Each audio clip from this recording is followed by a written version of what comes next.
그러니까 미국산 무기랑 한국산 무기가 겹치는 게 사실 많아요. K9 자주포, 미국도 자주포를 독자 개발하려 실패를 했어요. 한국에서 몇 개는 구매해야 됩니다. 이런 식으로 트럼프가 말을 해서 깜짝 놀랐는데 미국도 자신들이 부족한 부분의 방위 사업을 한국산 무기로 채우자, 이런 빅딜을 해야 될 시점이 나오고, 저는 이 빅딜이 가능하다고 생각합니다. 군산에다 이 단지를 만들면 추가적인 대공 방어 이런 게 필요 없는 거예요.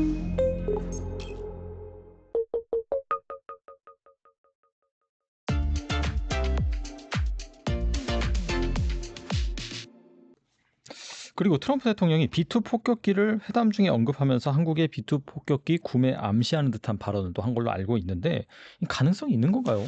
이거는 좀 국내 언론분들이 이제 번역하면서 좀 뉘앙스를 놓친 거라고 저는 생각을 하고, 트럼프의 정확한 발언을 이제 번역하면 결국엔 트럼프가 B2 폭격기를 팔겠다고 한 게 아니라 미국의 무기는 훌륭하다, B2 폭격기를 봐라.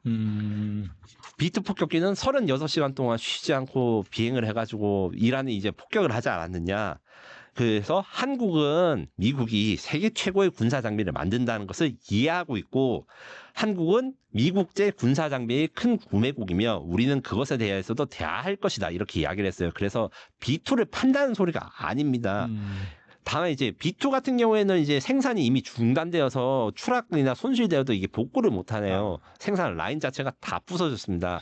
참고로 미국은 F-22, F-117 뭐 몇 가지 스텔스 비행기들이 있어요. 이 생산 공장을 부술 때 철저하게 공구까지 다 부숴서 복구가 불가능하게 합니다. 왜냐? 기밀이 있으니까. 그 공구 들어가다가 이제 중국이나 이런 적성국에서 이제 라인을 다시 살리면 어떡하냐, 이런 이야기가 있어서, 그래서 한번 단종된 게 살리기가 어려워요.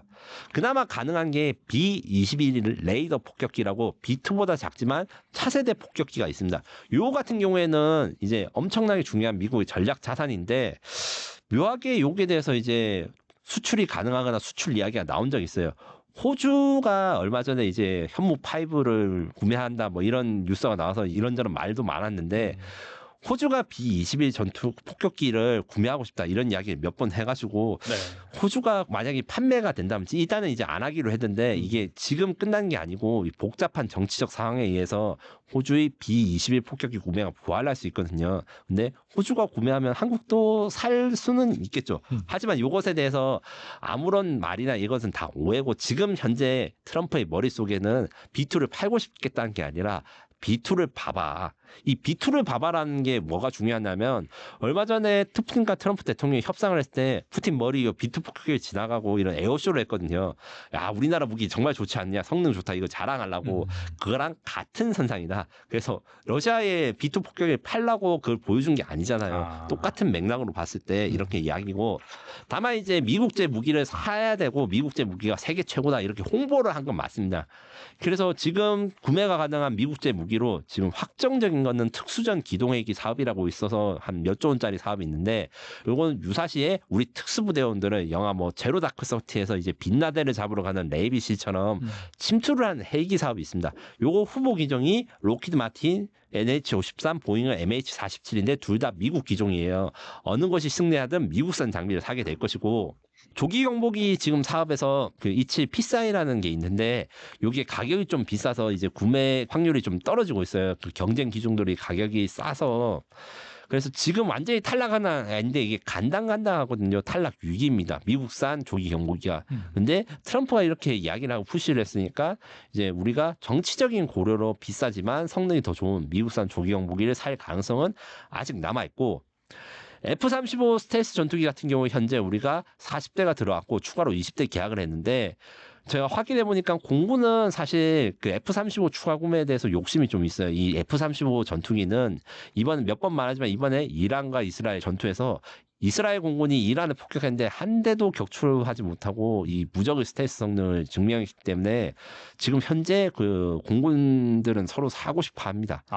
그리고 아파치 공격 헬기 같은 경우에 우리가 살까 계획을 했다가 이게 현대전에 맞지 않는다 해서 소유국을 삭제했거든요. 그러니까 원래 살려다가 말았거든요. 요 같은 도 부활할 수 있고, 패트리어트 미사일 MSE라고 하는 버전이 있는데 요거 같은 경우에는 우리 천궁2 LSM 이런 게 있지만 이 요격 고도가 달라요. 그래서 사면 우리나라 국산 대공 미사일과 이제 겹쳐서 방어를 할 수 있고 수요가 많기 때문에 요 정도의 무기 체계들을 구매를 할 생각이 있을 거라고 보고 여기서 어느 게 다 실제로 실현된지 모르겠지만 그래도 최소한 10조 원 이상의 미국제 무기는 앞으로 이제 남은 정부 기간 동안에 구매를 할 것 같아.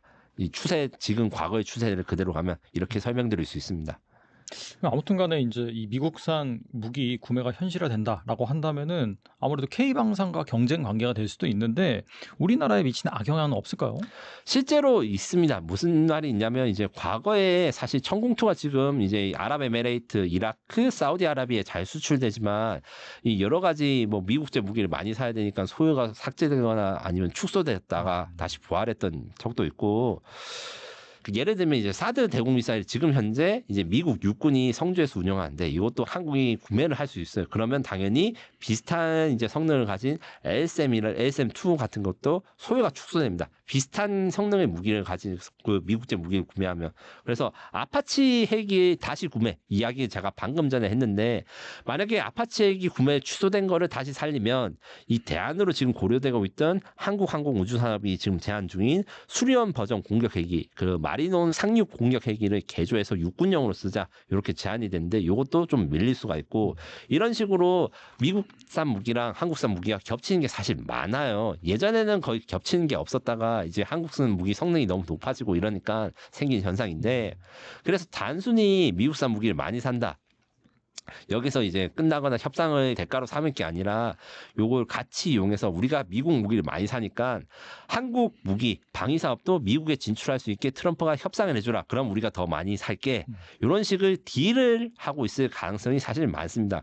왜냐하면 이제 현 정부 국정 과제 중에 방위 사업 수출 4위까지 목표를 하고 있는데 이 4위가 어느 정도 수준이냐면 미국, 중국, 뭐 러시아 다음, 뭐 프랑스는 뭐 수준 이 정도인데 이거를 달성하려면 지금 수준보다 2배를 더 해야 됩니다.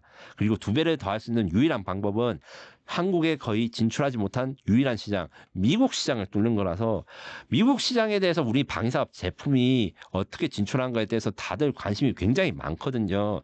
가령 예를 들면 차량용 자주포 사업이 있습니다. 이 K9 자주포, 요것들은 제가 이제 레앙님도 많이 말씀을 드렸는데 요것이 미국도 자주포를 독자 개발하려 실패를 했어요. 그래서 차륜형 그러니까 트럭에다가 실는 자주포를 요구하고 있고 요게 하나 에어로스페이스가 여기 대응하기 위해서 차륜형 자주포 디자인을 만들었습니다. 요 같은 경우에 미국에 진출하게 되면 미국에서 거의 한 4조 6조 이상의 그 매출을 올릴 수 있는 게 있고 그 T-50 훈련기 요것도 원래 미국 공군 훈련기에 도전했다가 탈락을 했는데 TF-50N이라고 해가지고 해군 훈련기 사업에 지금 도전 중입니다. 요것도 되면 이제 거의 한 4, 5조 이상의 매출이 올 수 있는 데인데 요거 같은 경우 요것 같이 한국산 무기 그리고 마지막에 지금 무인 지상 차량이라 해가지고 하나 에어로스페이스가 미국의 국방 스타트업 안도리가 협업해서 이제 미국에 진출하려다가 잘 안 됐는데 요것도 다시 진출을 이야기해 볼 수 있고 LIG 넥슨의 비공 미사일 같은 경우에는 미국 텍스트론사의 무인 수상함에 탑재해서 이미 시험 사격을 했어요. 그래서 도입이 많이 될까 말까 이야기를 했다가 지금 원래 작년에 도입될 거라고 이야기를 했다가 사실은 좀 지연이 됐거든요. 이런 식으로 미국산 무기를 우리가 많이 살 테니까 미국도 그 자신들이 부족한 부분의 방위 사업을 한국산 무기로 채우자. 이런 빅딜을 해야 될 시점이 나오고 저는 이 빅딜이 가능하다고 생각합니다. 그리고 이제 조선업이 사실 어떻게 본다면 한미 정상회담의 뭐 협상의 꽃이다라고 볼 수가 있는데 트럼프가 한국 조선업을 칭찬하고 배를 구매해야 한다고 말을 했는데 정말 이 한국이 군함을 건조할 수 있는 그런 부분이 현실로 될 수 있을까요? 어떻게 보세요? 저는 사실 여기에 대해서 걱정이 많았는데 이번에 굉장히 놀랐어요. 한국에서 몇 개는 구매해야 되겠다 이런 식으로 트럼프가 말을 해서 깜짝 놀랐는데 무슨 배를 구매한다고는 말은 안 했어요. 현 상황을 먼저 말씀드리면 한국은 이제 미국 군함 MRO만 하고 있습니다. MRO라는 건 정비, 오버홀, 뭐 리페어, 수리 같은 건데 그래서 새로 배를 만드는 거 이전에 기존에 미국이 쓰고 있던 군함에 대해서 수리 작업을 하고 있는데 요 같은 경우에는 일단 MRO를 더 많이 하는 것부터 먼저 해야 되고, 즉 지금은 몇 척씩 들어와 있는데 아예 대규모로 아시아 태평양 지역의 미군 함대를 우리가 직접적으로 나서서 MRO의 책임을 지는, 그래서 매출을 더 높이는 데 먼저 도전을 해야 됩니다. 아직 이 구담 건조나 이런 건 멀었기 때문에. 그래서 지금 이야기가 되거나 아이디어로 이야기한 게 군산의 함정 MRO 단지를 만드는, 그러니까 미국 함정 전용 단지를 만들거나 이런 아이디어들이 지금 정책 과제나 이런 것들에서 이야기되고 있어요. 이게 무슨 말이냐면 군산항에 그 중소조선소들이 많습니다. MRO라는 게 고도의 산업이고 좋은 산업이지만 굉장히 힘들고 사실은 대규모 조선소, 그러니까 하나오션이나 HD 현대중공업이 직접 하는 사업은 원래 아니에요. 하청이나 2차 조선소들이 많이 하는 사업인데 이 조선소가 군산에 많이 모여 있습니다. 그리고 군산은 미국 바로 앞에 있기 때문에 만약에 군산에 미국 함정 MRO가 되면 중국의 압박하는 수단, 왜냐하면 수리를 하러 들어오면 항상 미국 해군이 거기 배치돼 있고 수리를 끝나면 그게 새벽배가 나오잖아요. 자연스럽게 서해안에 미국 배가 많이 들어가게 되니까 트럼프나 아니면 미국 입장에서는 중국을 압박할 카드가 될 수 있고, 그리고 거기다가 이제 군산에 공군 기지가 있습니다. 이제 다른 군사 전문가들이 많이 말씀을 하신 적이 있는데, 공군 기지가 있다는 건 무엇이냐? 이제 MRO 단지라든가 미국이 수리를 하려면 사실 대공 방어가 완비돼야 되는데 군산에다 이 단지를 만들면 추가적인 대공 방어 이런 게 필요 없는 거예요. 왜냐하면 이미 공군 기지가 있어서 그 군산 공군 기지 패트리어트가 그 바닥까지 그 MRO 단지까지 보호를 해줄 수 있거든요. 거기다 이제 물류까지 이용을 할 수 있으니까 군산에서 이제 본격적으로 미군의 해군을 위한 MRO 단지를 만들자 이런 제안들을 여러 가지 이야기가 나오고 있는데, 저는 이게 가능성이 좀 있고 미국도 좀 긍정적으로 바라볼 것이라 생각합니다. 다만 미국의 군함을 직접 건조하는 거는 뭐 흔히들 존스법 이야기를 하는데 존스법 말고도 규제가 좀 많아요. 미국이 자국 조선 사업을 보호하기 위해서 뭐 미국에서만 만들 수 있다, 뭐 미국 기술자나 미국 회사가 들어가 있다 이런 규정들이 한두 개가 아니라서 이걸 해결하기 위해서는 트럼프가 대통령령을 만들어야 됩니다. 다만 이제 요게 대해서 저항이 있어요. 무슨 말이냐면 아직도 미국 조선 산업은 한국에다 의존하지 않고 자기들이 다 다시 조선업을 복구시킬 수 있다 이렇게 로비를 합니다. 하지만 이게 현실이 아닌 건 다들 아실 거고, 이 조선 산업의 미국 조선 산업의 현실에 대해서는 많이들 다른 분도 다 이야기를 하셨을 거예요. 그래서 트럼프가 미국 조선 산업을 설득해서 한국과 협력해서 이렇게 해야 되고, 일부는 한국에서 배를 수입해야 된다. 이것을 미국의 조선업, 쉽게 말하면 조선업 노조랑 산업계들의 이렇게 표가 중요하잖아요. 이 표심을 잡아야 됩니다. 네.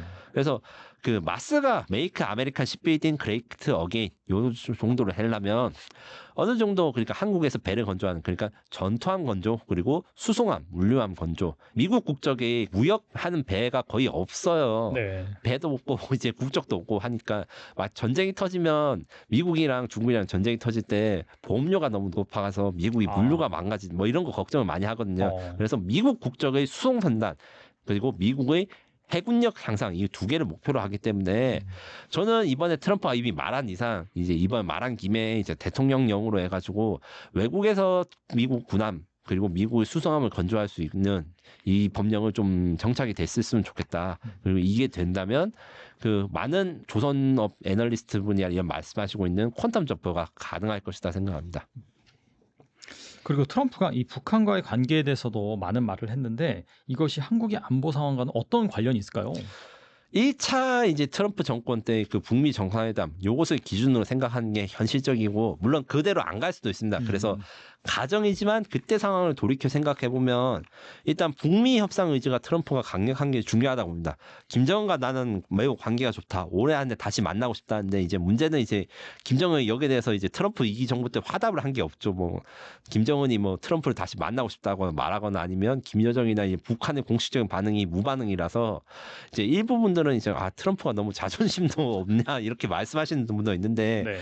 뭐 트럼프는 기본적으로 국익을 생각하고 이 국익을 잘 챙기면 자신의 역사적인 인물이 되고 노벨 평화상도 받고 이런 자신의 업적에 집중하는 분이기 때문에 김정은이 진짜 좋아서 이렇게 할 수도 있고 안 할 수도 있지만 이런 멘트를 하는 것이 미국의 이익에 관계가 되고, 트럼프는 이제 김정은과의 그 관계 개선을 통해 가지고 새로운 시장 개척 여기에 대해서 이야기를 많이 할 수 있다고 보죠. 무슨 말이냐면 북한의 트럼프 월드를 타워나 트럼프 월드를 세우는 것에 대해서 막 하면 그런 이야기하면 아주 반응이 좋습니다. 결국 북한은 미개척 부동산 그 지역 개발에 대해서 잠재력이 있다. 이렇게 트럼프 개인이 생각하고 있는 게 있을 것이고, 한반도 평화에 대해서 트럼프가 평화를 무조건 사랑한 게 아니라 한반도 평화를 트럼프가 달성하면 이게 노벨 평화상을 받을 것이다. 이런 이야기들은 사실 일기 트럼프 때 북미 협상 때도 있었는데 지금도 그 생각을 가지고 있다. 내가 남북한 간의 평화를 가지고 있으면 노벨 평화상을 받고 역사에 남을 대통령. 사실 버락 오바마가 노벨 평화상을 받았기 때문에 트럼프가 이제 노벨 평화상에 좀 집중하는 경향이 있는데 실제로 그것을 손에 풀어줄 방법.